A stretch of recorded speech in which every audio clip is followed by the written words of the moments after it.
Bonjour chers auditeurs de l'ODJ Média, notre chroniqueur de l'ODJ, Aït Belassen Mohamed, partage son avis et sa réflexion, dans un article qu'il a intitulé « Maroc automobile, comment le royaume devient un leader mondial des exportations », qu'on écoutera ensemble dans ce podcast.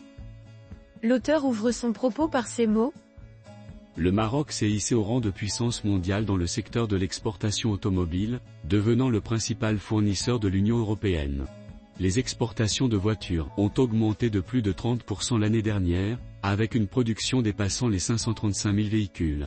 Ce succès découle d'investissements stratégiques et de politiques à visée visant l'excellence, comme le souligne le rapport du portail spécialisé Eurasia Review.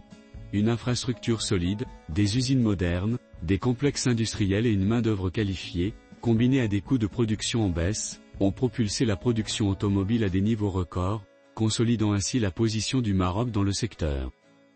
Économiquement, le secteur automobile a contribué à plus de 13 milliards de dollars au budget du royaume, incarnant la force transformative d'une direction sage et d'une planification stratégique pour stimuler la croissance économique et le progrès social à travers la charte d'investissement et le plan d'accélération industrielle 2014 à 2020.